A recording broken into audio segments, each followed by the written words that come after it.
Assalamu alaikum wa rahmatullahi wa barakatuh. Mpenzi mtazamaji, natumai mzima buheri wa afya. Jina langu ni Haifa Muhammad na karibu katika kipindi kipendacho Upeo Asubuhi ndani ya kitengo Bustani la Ndoa. Alhamdulillah, tupo naye ustadha wetu ambaye nadhani tumezidi kufaidika naye kwa mawaidha yake mazuri, nasiha zake nzuri kwa wale ambao wapo ndani ya ndoa na maybe wale ambao wanatarajia kuingia katika ndoa. Na insha Allah si mwingine bali ni ustadha wetu, Ustadha Muzna, ambaye tupo naye ndani ya studio zetu. Na katika mada yetu leo tunafanya muendelezo. Kuna mada ambayo tulikuwa tumeanza nayo ambayo ni kusameheana katika ndoa, na insha Allah tukirudi kwake tuweza kufahamu mengi na mengi zaidi. Assalamu alaikum wa rahmatullahi wa barakatuh. Wa alaikum salam wa rahmatullahi wa barakatuh. Karibu sana ustadha. Asante sana. Alhamdulillah. A'udhu billahi minash shaitani rajim. Bismillahir rahmanir rahim. Wassalatu wassalamu ala sayyidina Muhammad wa ala alihi at-tayyibin at-tahirin. Allahumma salli ala Muhammad wa ali Muhammad. Rabbi shrah li sadri wa yassir li amri wahlul 'uqdatam min lisani yafqahu qawli insha Allah. Hapo kwanza kabisa namshukuru Mwenyezi Mungu Subhanahu wa Ta'ala, muumba wa viumbe vyote na mweza wa kila kitu. Na nashukuru kwa hiki kipindi ambacho mnatuandalia kwa ajili ya kuweza kufaidishana na kuweza kuelekezana. Na sote hapa tuko katika kuelekezana. Kweli. Hakuna aliye mtaalamu zaidi. Hakika. Kila mmoja ana mapungufu yake. Ndio. Na binadamu akiwa katika hali ya kuwa katika hali ya mapungufu lazima atafute njia ya kurekebisha mapungufu yake. Ndio. Sio kuendeleza yale mapungufu. Manake ndio hivyo, kama tunavyojua mapungufu ni katika mambo ambayo sio katika maumbile ya binadamu anayapenda. Kila mwanadamu anapenda awe ni mwenye kukamilika katika mambo yake. Au awe ni mwenye kutimiza ndoto zake kulingana na vile tunavyojua. Na katika mazungumzo yetu ya leo, kama tulivyo panga mambo ya kusameheana. Ndio. Mie kabla sijafungua mlango wa mazungumzo yetu, ningetaka kusoma aya ambayo Mwenyezi Mungu Subhanahu wa Ta'ala anatuambia, ala tuhibuna an taghfira Allahu lakum. Ala tuhibuna an taghfira Allahu lakum.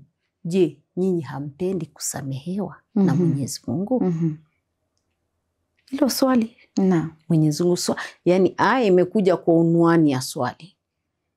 Yani, je, wewe uwezi kuwa unapenda kuwa Mwenyezi Mungu awe ni mwenye kusamehe? ndio. Na je, kweli jawabu ya kila mmoja wetu atasema nini? Anapenda. Anapenda. Aya, sasa kama unapenda kusamehewa na Mwenyezi Mungu, kwa nini usipende kumsamehe naye mwenzako? Hapa kuna daira. Kuna daira umekataa kumsamehe mwenzako.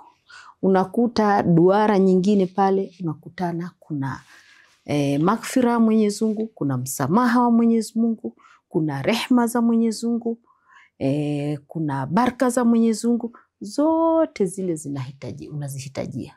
Wewe unahitajia kutoka kwa Mwenyezi Mungu, lakini wewe hutaki kutoa za kwako. Ndio. Unaona, si kaida ambayo inakutana kiakili. Mimi kwangu nataka nisamehewe na Mwenyezi Mungu Subhanahu wa Ta'ala.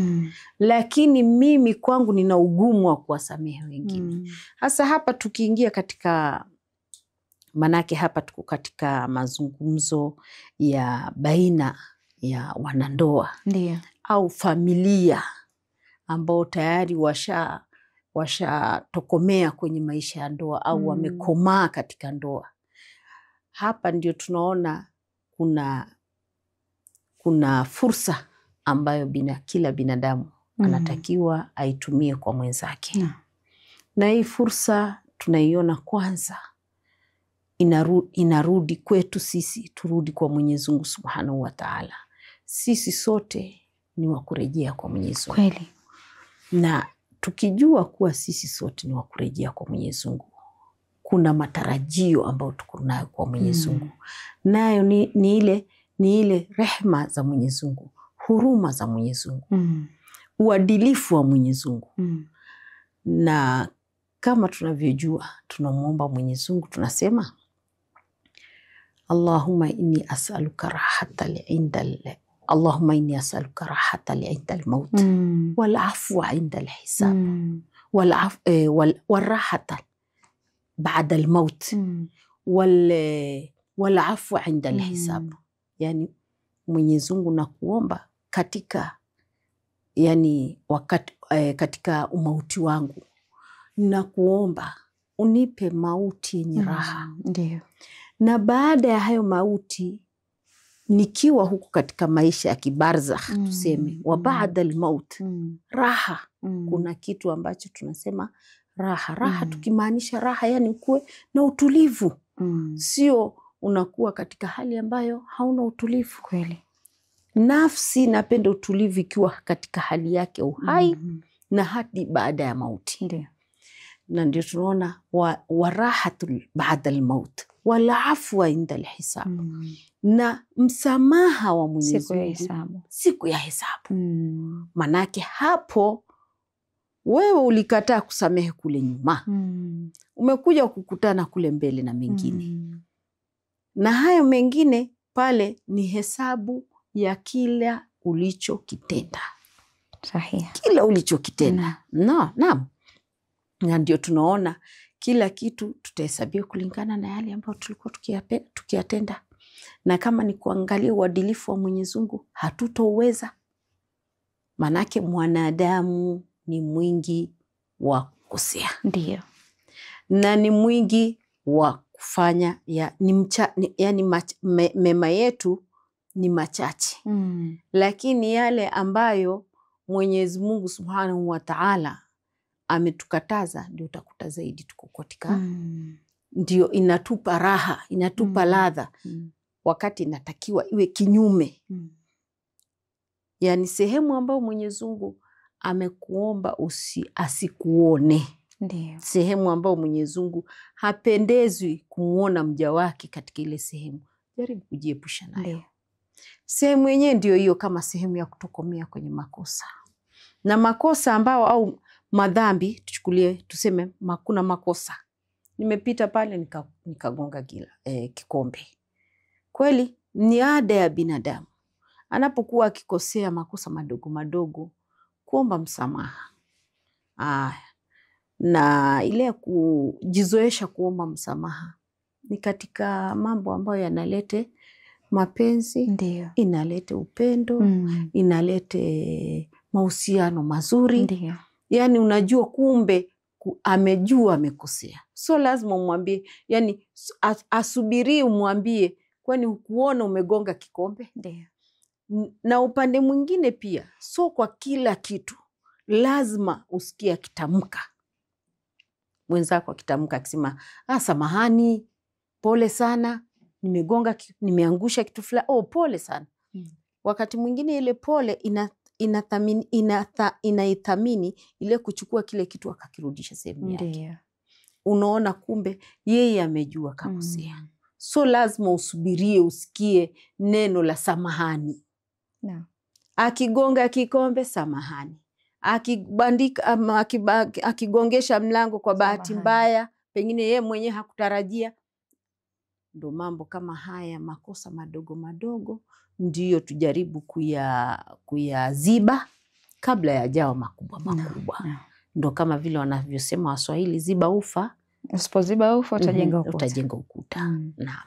Sasa ndio hiyo makosa madogo madogo, lakini so kila makosa madogo madogo lazima utoe mbona hujasema samahani?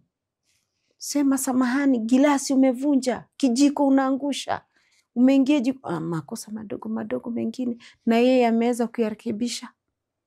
Kama ni gilasi kama ile aliyoangusha ama kijiko alichokiangusha, amerudisha mahali pake. Kama ni mlango aliogongesha, kesho yake tena unakuta anakuwa yuko makini.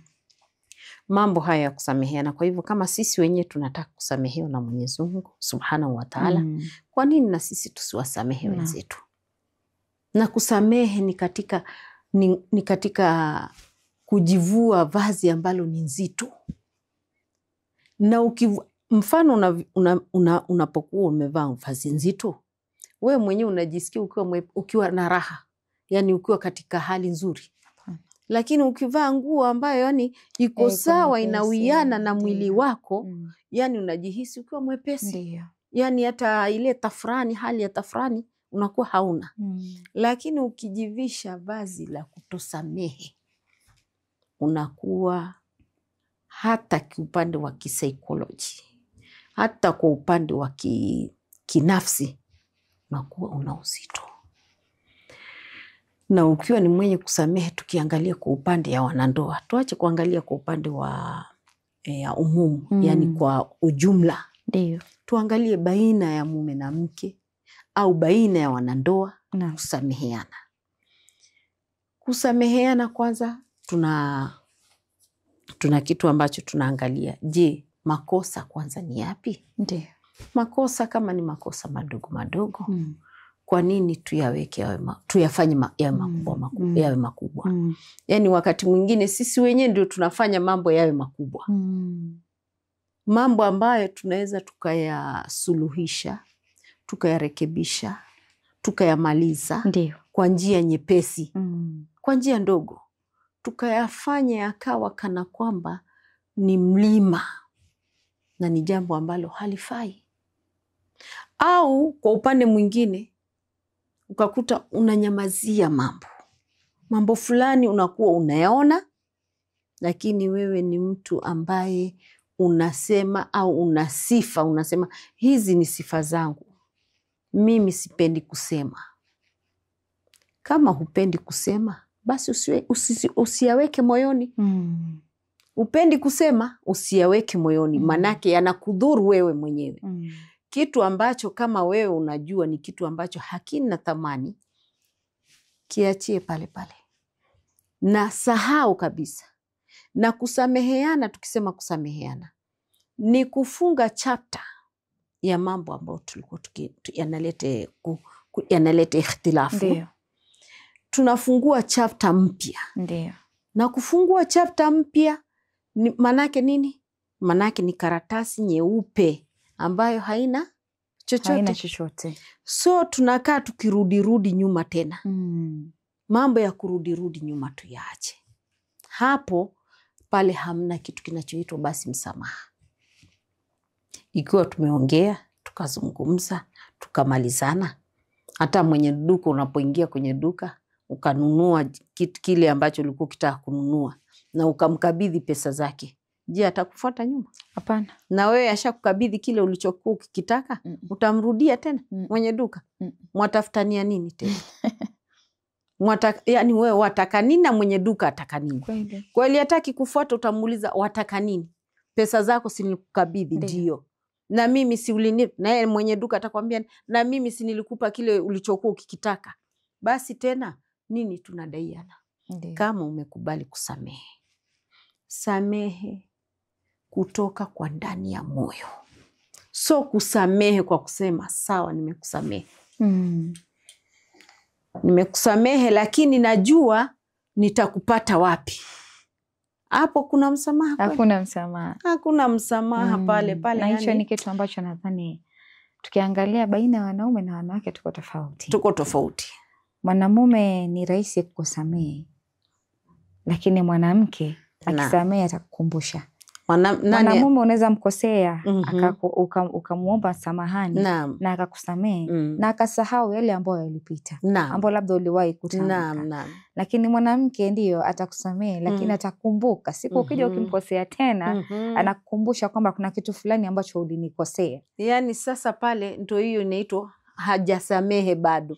Ana zile chukuchuku bado zinamchoma ndani ya yani ndani ya moyo wake, hajatoa zile chukuchuku zake kama inavyotakiwa.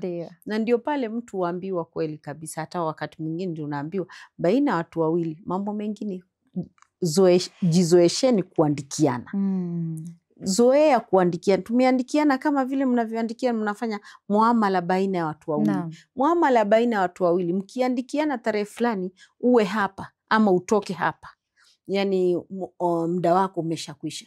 Basi kama mliandikiana, yani kuna uwepesi wa ule wa kuelewana.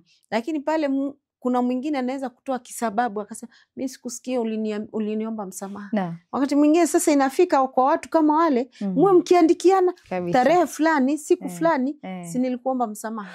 Ikiwa ndio imefikia hiyo marhala. Ikiwa imefikia marhala yani wewe kusamehe kwako bado unabakisha zile nini chembe za miari ya moto. Lakini kama unajua unazima kabisa basi khalas haina haja ya kuandikiana chochote pale. Shukran sana ustadha. Acha tuchukue pumziko, tukirudi tutaweza kuendelea zaidi. Kurudi kwako mpenzi mtazamaji, natumai katika awamu ya kwanza tukiwa naye Ustadha Muzna ndani ya studio zetu, naamini unazidi kufaidika na yeye kuhusiana na msamaha, na anazidi kuielezea kiundani. Sio tu kama umegundua hatujaenda direct kwa ile swala la kwamba wanandoa lazima ameelezea msamaha, kuweza kusamehe. Maana wewe kama unataka Mwenyezi Mungu akusamehe, basi na wewe inabidi uweze kusamehe wenzako. Na inshallah mpenzi mtazamaji, acha tuchukue mapumziko, tutakaporudi tutaendelea zaidi inshallah.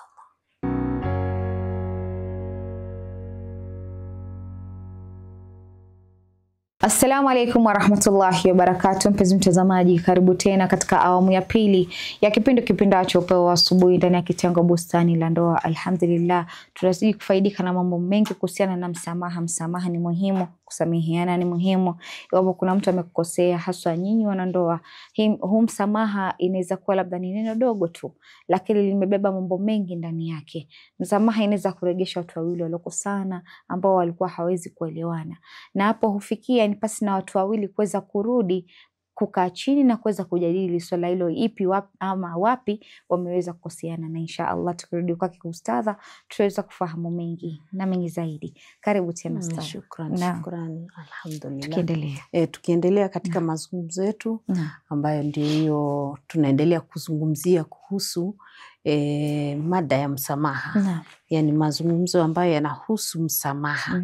Na tukakumbusha Mwenyezi Mungu Subhanahu wa Ta'ala akatukumbusha ikiwa sisi hatupendi kusamehewa naye Mwenyezi Mungu Subhanahu wa Ta'ala, sisi hatutaki msamaha wake Mwenyezi Mungu Subhanahu wa Ta'ala, tunautaka tena sana.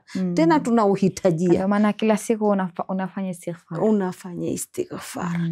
Lakini istighfar ambayo isikurejeshe mahali, isikurudishe nyuma. Istighfar ambayo inakufanya uendelee mbele. Yani utoke katika yale ambayo yalikufanya ufanye istighfar. Ukawa muendeleo wako unakuwa ni yani unakuwa na maendeleo katika ile athari za istighfar. So istighfar leo umekosea mahali ulipokosea, tena kesho yani inakuwa ni kana kwamba unacheza shere na Mwenyezi Mungu Subhanahu wa Ta'ala. Na jambo kama lile wewe mwenyewe ndio unajichezea shere. Manake Mwenyezi Mungu hahitaji msamaha wako. Mwenyezi Mungu Subhanahu wa Ta'ala hahitaji msamaha wako. Msamaha unaouomba wewe ni kwa ajili ya faida yako mwenyewe binafsi, na athari zake pia zinabaki kwako, hazimuendei Mwenyezi Mungu Subhanahu wa Ta'ala. Mfano wa swala ambazo tunaswali swala 5 kwa siku, au wenye taufiki zaidi wanapata kuswali hadi swalatul layl, swala za usiku, au swala za mustahabati zingine ambazo tunajua mustahabati ziko chungu nzima. Ikiwa yani zote zile unapokuwa ukiswali, zote ni kwa faida yako. Mwenyezi Mungu hahitaji swala yako. Mwenyezi Mungu Subhanahu wa Ta'ala hahitaji swala yangu. Mimi ndio nahitajia fadhila za zile swala zangu kutoka kwa Mwenyezi Mungu Subhanahu wa Ta'ala.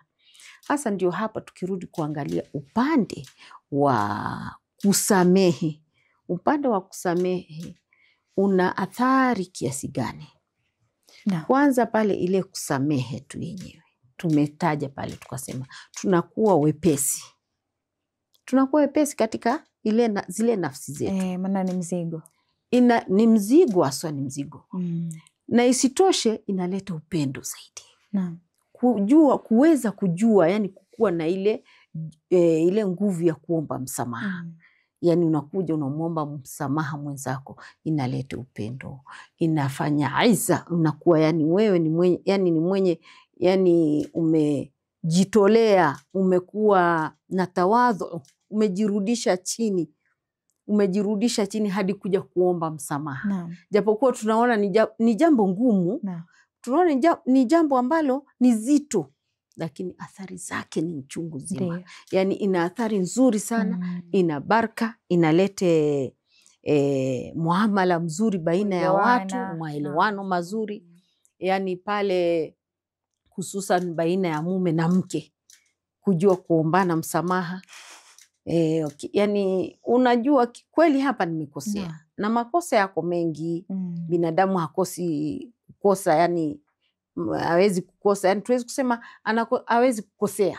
Binadamu anakosea. Tukae yani tukikubali. Hata pamoja na kuwa wanandoa, tunapokuwa tukisema wanandoa, so kusema kuwa ni watu kamili. Ndiyo. Na pande zote mbili, so kusema kuwa wote wamekamilika. Maana wote, kila mtu amekuja na madhaifu yake. Kila mmoja amekuja na madhaifu yake. Ndiyo. Na tumekuja hivi sasa ili tujuane. Kweli. Na tunazidi kujuana. Ndio pengine tulikuwa tushajuana pale mwanzo, najua ana sifa hizi, yeye amesomea hiki, yeye ni mwanamke ako na hizi sifa, au huyu mwanamume ni mwanamume mwenye hizi sifa. Na lakini mwaweza mkakaa baada ya miaka pengine 50 ndio mtakuja kujuana. Hasa pale kuja kujuana, mnapitia mangapi hadi kuja kujuana? Kumbe mengi sana. Mwenzangu alikuwa hapendi hili jambo. Kweli. Kumbe muda wote huwa alikuwa akinivumilia. Na alipokaa chini akaniambia 1, 2, 3, ndo nikajua kumbe mimi muda mrefu nimekuwa nikimkosea. Na ndio pale ndoa zinataka subira. Manake hakuna ambaye tunaweza tukasema ni mkamilifu. So upande ya mwanamume, so upande ya mwanamke. Chambilecho wengine walisema ya kwamba ukiwauliza babu zetu ama na nyanya zetu walihudumu vipi katika ndoa zao, watakwambia mmoja alikuwa mjinga. Mmoja alikuwa ni mjinga, ya kwamba kuna kule kama haumwezi nyote kuwa simba katika nyumba. Hapana. Lazima mmoja atakuwa fisi, muoga. Ama lazima mmoja atakuwa ile chini. Maana wote wakiwa juu, ama huyu akikuwa juu, labda watu wameamua korofishana. Maana ndoa haziwi sawia. Zinataka balance. Kuna kukosana, kuna kuridhiana, kuna kupendana. Sasa kama hawa watu wawili wamekosana, wote wakija juu, hakuna suluhu itapatikana. Na ndio maana wazazi wanapata uzito zaidi katika karne ya saa hii kusuluhisha watoto wao. Manake hakuna yote anataka kusikiza mwenzake. Wote wanataka uongeze petroli juu ya moto. Huyu ataka huyu amsapoti yeye. Huyu akishakuwa moto, na mwingine anachukua petroli anaongeza. Sasa moto wenyewe utazimwa kivipi? Especially sisi ama kina mama ambao wana watoto wao. Kina mama ni watu ambao wanapenda sana watoto wao. Mashallah. Lakini kuna kosa ambalo kina mama saa zingine wanalifanya, hawajui kama wanaharibu, wanajenga. Kule kumsupport mtoto lile kosa lake alilolifanya. Na hujakaa chini ukasikiza pande mbili. Unajua mtu anakuambia siku zote mtu ugonga kwake. Kwangu mimi kuko hivi, basi nisawia mimi nikae vile ninavyotaka. Ama huyu ni mwanangu nitamwangalia ninavyotaka. Lakini kutojua je, umekathari gani kwa ule mtu mwingine. Maana msichana wako ama msichana wa mtu yote anayekuja kwa nyumba yako, ni kwamba umempokea vipi. Ni kweli. Hawa watu wawili utaka chini kuwasuluhisha, ama utamsupport mtoto wako wa kiume kuangalia kwamba huyu ndo ako sahihi. Mimi namjua mwanangu, sijawahi muona akifanya hivi. Na ndio maana anavyosema jamani, wanandoa ama wewe mzazi uliokaa na mtoto miaka 19, ama miaka 20 na ngapi, bado mwanao hujamjua. Yule mtoto akienda kuishi na mume wake ndo anamjua zaidi. Na pia inasababisha yani yule mume wako kukaa na mume, inasababisha pia unazidi kumjua mwanao. Kabisa. Japokuwa kuna pale tunaweza kusema mama alikuwa akijua. Anajua mwanae ana sifa za simba. Ndiyo. Lakini pale, je, sifa zile zake za simba alizokuwa nazo kule kwao nyumbani, anatakiwa azipeleke kila sehemu? Hawezi peleka kila sehemu. Na je, kila sehemu yeye akifika atakuta yeye amebaki yeye ndio simba tu? Hapana. Ama atakutana kumbe kuna zaidi ya simba mwingine au simba wenzio. Utakuta kumbe familia uliotokomea ndani wote ni masimba. Kweli. Sasa wewe na usimba wako mmoja, na hapa kuna simba, mama ni simba, mama mkwe ni simba, baba mkwe ni simba, wifi ni simba, shemeji ni masimba. Sasa wewe inabidi ukae vipi? Kweli. ule usimba wako uliokuwa nao kule nyumbani, so kila mahali lazima upeleke zile sifa ambazo umelewa nazo kule nyumbani. Tukirudi kuangalia, watu wengi wanaangalia mimi nimekuwa katika mazingira gani, mazingira yapi. Na wengine pia wanajigamba kwa zile maisha ambayo amelelewa nayo. Kama unajigamba, jigambe kwa sifa nzuri. Jigambe kwa sifa nzuri. Lakini usijigambe kwa sifa ambazo sio nzuri. Kweli. Pale ukifika marhala ya kuja wewe mwenyewe unajua mimi hata nyumbani hamna yeyote anayoniweza.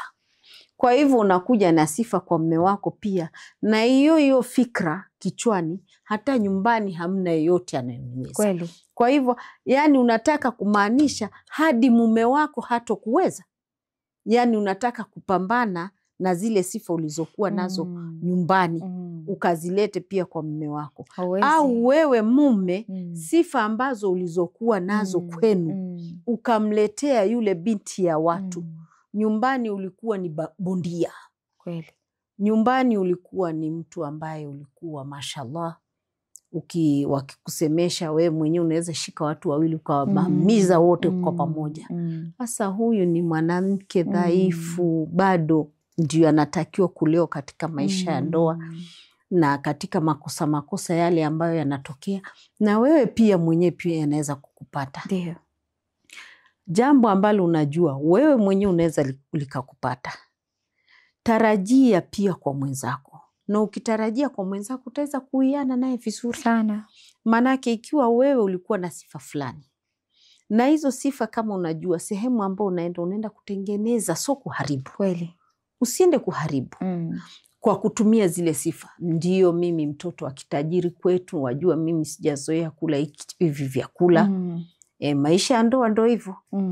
Kumbuka alokuoa ni nani? Kumbuka ambaye umemuoa pia ni nani? Hapa tukichukua mfano tukiangalia, tuna Bibi Khadija salamullahi alaiha, ambaye alikuwa ni mwanamke katika wanawake bora sana, na amesifiwa katika historia, na ambaye ni Ummul Mu'minin. Na ni nini ambacho alikuwa hana katika maisha yake baina yake na Mtume sallallahu alaihi wa alihi wasallam. Allahumma salli ala Muhammad wa ali Muhammad. Leo hii wewe ukiwa kama mwanamke na umejua ndio kama uko katika maisha ya ndoa, tuangalie hali ambayo wewe mwenyewe una hali gani. Na katika ile ndoa yako, je, unaisupport kivipi? Manake lazima tusapotiane katika ndoa. Kweli. Tunaambia tunaweza kusapotiana kwa maneno. Tunaweza kusapotiana kwa upande wa nasaha. Tunaweza kusapotiana kwa mazungumzo mazuri. Nakuta unamtoa mwenzio katika hali ilikuwa nzito kwa neno moja. Na ndio maana nadhani wakasema kwamba ni ili sasa unakuwa na mwenza. Mwenza kwa naye katika maisha haimaanishi kuna ile mapenzi peke yake. Maana ile mapenzi peke yake hayatafika mahali. Lakini ukiwa na mwenza ambaye anakushauri, ukikosea mahali anakuambia. Huyu anakuwa ni kama mshauri mzuri. Kwa sababu hapa amekushauri mambo ambayo yananatija katika maisha yako. Uende akakufungua. Ndio maana wengine wakasema ndoa ni riski. Inaweza kuwa riski kubwa kwa sababu gani? Yule mwenza uliompata anakunasihi vipi?